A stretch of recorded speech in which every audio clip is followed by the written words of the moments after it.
Hi, hello, namaste, and welcome to Cricket Kickoff. It's India versus New Zealand in the final of Champions Trophy 2025. Sunday రోజున March 9 Dubai వేదికగా ఈ match జరగనుంది. అనుకున్నట్టుగానే New Zealand second సెమీఫైనల్లో south ఆఫ్రికాపై 50 runs తేడాతో ఘన విజయాన్ని సాధించి ఫైనల్లో ఇండియాతో తలపడడానికి సిద్ధపడింది.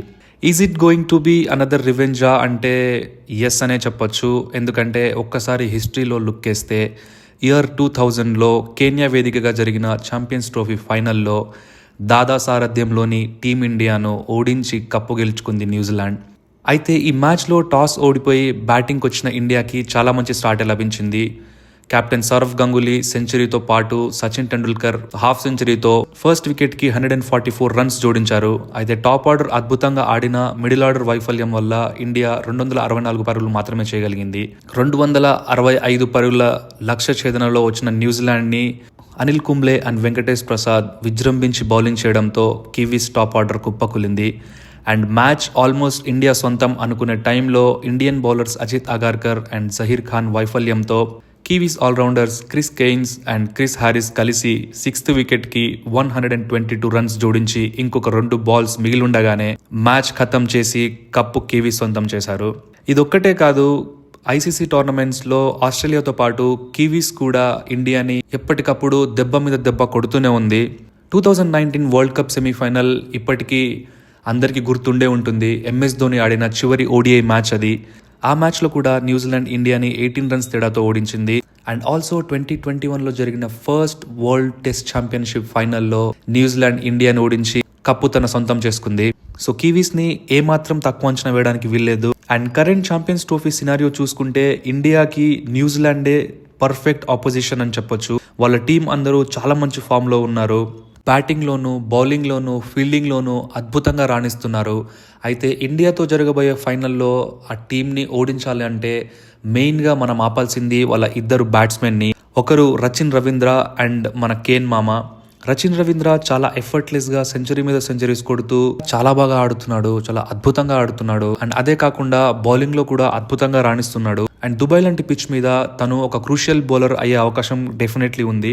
అండ్ ఫస్ట్ 2 మ్యాచ్లలో విఫలమైన కేన్ మామ ఇండియాతో జరిగిన మ్యాచ్లో మళ్ళీ ఫామ్లోకి వచ్చాడు అండ్ సెమీఫైనల్లో సెంచరీ కొట్టాడు. సో కేన్ మామ యొక్క ఖాసియత్ ఏంటి అని అంటే ఇలాంటి క్రూషియల్ మ్యాచెస్లో అండ్ ప్రెషర్లో ఇంకా చాలా బాగా ఆడతాడు.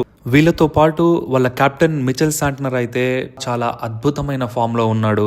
అండ్ హీస్ ఆల్వేస్ డేంజరస్, బాగా ఆడతాడు అండ్ చాలా తెలివైన బౌలర్ తను. అండ్ సిచ్యువేషన్కి తగ్గట్టు బౌలింగ్ చేస్తాడు అండ్ మ్యాచ్ స్వరూపాన్ని మార్చగలడు. బౌలింగ్ ఒక్కటే కాదు, బ్యాటింగ్లో కూడా మంచి హిట్స్ కొట్టగలడు. అండ్ మిడిల్ ఆర్డర్లో Tom Latham and Daryl Mitchell and వాళ్ళ ఫ్లయింగ్ జెట్ గ్లెన్ ఫిలిప్స్ చాలా మంచి టచ్లో ఉన్నారు.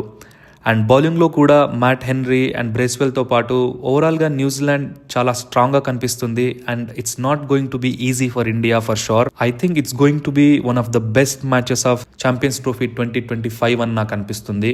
ఇక న్యూజిలాండ్ ప్లేయింగ్ 11కి వస్తే I think this going to be one change. Will Young ప్లేస్లో డెవన్ కాన్వాయ్ వచ్చే అవకాశం ఉంది. Or since they have got 4 spinners. Last మ్యాచ్లో రచిన్ రవీంద్ర కూడా చాలా బాగా బౌలింగ్ చేశాడు అండ్ గ్లెన్ ఫిలిప్స్ కూడా బౌలింగ్ వేయగలడు. బ్రేస్వెల్ అండ్ శాంట్నర్తో they have got 4 spinning options. So Will యంగ్ని డ్రాప్ చేయకుండా ఒక ఫాస్ట్ బౌలర్ని డ్రాప్ చేసి తన ప్లేస్లో డెవన్ కాన్వాయ్ని తీసుకొచ్చే అవకాశం కూడా ఉంది. ఒక ఎక్స్ట్రా బ్యాటర్తో వెళ్ళే అవకాశం డెఫినెట్లీ లేకపోలేదు. ఎందుకంటే they have got that flexibility in the team and lot of bowling options. So this team could be the biggest threat to India for sure. Mark my words, it's definitely not going to be easy for India. ఇక India విషయానికి వస్తే India స్క్వాడ్లో ఎలాంటి problem లేదు, ఆ ఒక్కటి తప్ప. So far openers దగ్గర నుంచి ఒక్క పెద్ద ఇన్నింగ్స్ కూడా రాలేదు. మనకి నంబర్ 8 వరకు బ్యాటింగ్ ఉండడం అండ్ అందరూ ఫామ్లో ఉండడం చాలా మంచి కలిసి వచ్చే అంశం ఇండియాకి. బట్ ఓపెనర్స్ రాణించి ఒక 100 రన్ పార్ట్నర్షిప్ చేస్తే ఇంకా ఇండియాకి తిరిగే ఉండదు. ఐ హోప్ ఈ ఫైనల్లో ఆ పెద్ద ఇన్నింగ్స్ రాబోతుంది అని ఆశిస్తున్నా. ఇండియాకి ఉన్న అతిపెద్ద అడ్వాంటేజ్ ఏంటి అని అంటే ట్రావెల్ లేకుండా అదే గ్రౌండ్లో అన్ని మ్యాచెస్ ఆడడం. గ్రౌండ్ పిచ్ కండిషన్స్ అన్నిటికీ అలవాటు పడిపోయి ఉన్నారు. So India is definitely have an edge. దానికి తోడు విరాట్ ఫామ్లోకి రావడం అండ్ శ్రేయస్ అయ్యర్ కన్సిస్టెంట్గా పర్ఫామ్ చేయడం, Hardik Pandya, KL Rahul and Akshar Patel crazy టచ్లో ఉండడం అండ్ షమి, వరుణ్, జడ్డు అద్భుతంగా బౌలింగ్ చేయడం, what not. India is in its peak of form. And India ఇప్పుడు గెలవకపోతే ఇంకెప్పుడు గెలుస్తుంది బాస్. బట్ ఇంకొక థింగ్ ఏంటి అని అంటే, జట్టు అండ్ కుల్దీప్ నుంచి ఇంకొన్ని వికెట్స్ ఎక్స్పెక్ట్ చేస్తున్నారు టీమిండియా. చాలా కట్టుదిట్టమైన బౌలింగ్ చేస్తున్నారు వాళ్ళు మిడిల్ ఆర్డర్లో, బట్ వికెట్స్ మాత్రం రావడం లేదు. సో ఐ హోప్ ఈ మ్యాచ్లో అది కూడా ఫుల్ఫిల్ అయిపోవాలని కోరుకుంటున్నాను. సో ఓపెనింగ్ ఒకటి అండ్ మిడిల్ ఆర్డర్ బౌలింగ్లో వికెట్స్ తీయడం ఒకటి, ఈ రెండు మెరుగుపరుచుకుంటే ఇండియాని కొట్టేవాడు లేడు boss. Rather than these two things, India is looking more dangerous than New Zealand. So finally to conclude, Rohit సేన 25 ఏళ్ల తర్వాత కివీస్ మీద ప్రతీకారం తీర్చుకొని కప్పు కొట్టి కప్పుని ముంబై మెరీనా డ్రైవ్కి తీసుకెళ్తుందా లేదా అనేది చూడాలి. And this Sunday is again going to be a fun day for sure. మొత్తానికి ఒక కడక్ మ్యాచ్ అయితే ఎక్స్పెక్ట్ చేయొచ్చు. And thank you so much for watching. మీరేమనుకుంటున్నారో కామెంట్ చేయండి. And like, share and subscribe to the channel. ఇలాంటి exciting వీడియోస్తో మళ్ళీ మీ ముందుకు వస్తాను. ఐపీఎల్ పండగ రాబోతుంది. సో ఐపీఎల్ గురించి కూడా ఇంకా మంచి వీడియోస్ రాబోతున్నాయి. అప్పుడు డిస్కస్ చేసుకుందాం. So until then, bye, take care and signing of.